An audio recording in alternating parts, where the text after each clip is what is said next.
everyone. Welcome to the Evangelism Practice. Our goal for the next 6 weeks is to empower you to share your faith with confidence. Most Christians I know long for God to save the people in their lives. They would love to see their friends, family, and coworkers come to Christ. But sharing their faith with them, that's terrifying. And I couldn't agree more. My knees get sweaty just thinking about it. And I know I'm not supposed to say that, but it's true. Evangelism is terrifying. We're afraid of being rejected or not having all the answers. We don't feel equipped or confident enough to share our faith. And just the thought of talking to someone about Jesus is enough to set most of us running for the hills. In college, I did an internship at a church in Las Vegas.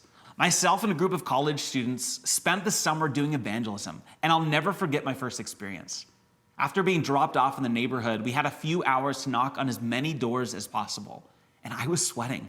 I was so nervous. Like, what would I say? And what if I get rejected? And what if somebody asks me questions that I don't know? I remember knocking on the first door and no one answered. I was so thankful. I felt like I dodged a bullet. The next house, the same thing. No one was home. I felt so much better. I thought this summer is going to be so much easier than I thought. And then my worst nightmare came true. Someone was home. It was the last house on the street. We were almost finished, and a woman opened the door smiling and said, "Hello." And my heart was pounding. I quickly fumbled through my speech and then looked up to see that she was emotional. I was worried I did something to offend her, but she seemed moved by what I was saying. So I asked her if she would like to invite Jesus into her life and become a Christian. To my surprise, she said yes. I looked at her and said, "Are you sure?" I didn't plan for someone to actually say yes. She said, "Yes, I want to become a Christian."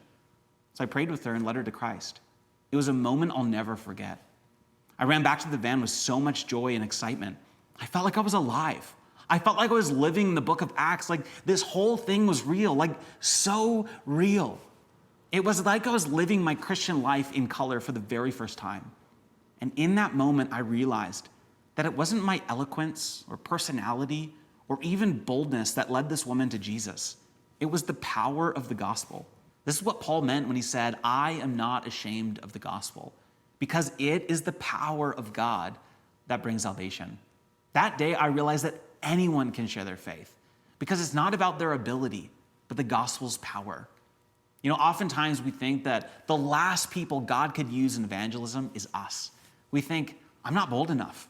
I don't have all the answers, and I'm not like those people. What we mean is that we lack some sort of superpower that others have and we don't. We're not Mother Teresa or the Apostle Paul. We don't have what it takes. We're not them. But I love what James says in James 5:17. He says Elijah was a human being even as we are. See, Elijah may have done mighty things for God. He may have even performed miracles, but he was just a guy like you.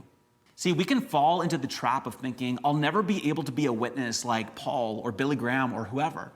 We think we could never do what Moses or Elijah did. We think they were mighty men of God. They were heroes of the faith. They did crazy things for God. And James's point is, so what? They were just ordinary people like you. And the moment you start elevating people above yourself and thinking that you can't be like them is the moment that you start living a mediocre life. I truly believe that anyone can share their faith because it's not about their ability, but the gospel's power. What most people don't realize is they've already been empowered to be witnesses. Jesus said in Acts 1:8 that the Holy Spirit would empower you to be his witness. Not only is the gospel powerful, but God's Spirit makes you powerful. You've been empowered to be God's witness. It's who you are. But maybe you don't feel powerful. Maybe like me, you feel afraid and inadequate. You feel like you don't have all the answers or what it takes. You feel like you lack the boldness that you need. Over the next 6 weeks, we'll discover that, as Paul says in 2 Corinthians 12:9, that God's power is made perfect in our weakness. You don't need to know all the answers or to be an extrovert to share your faith.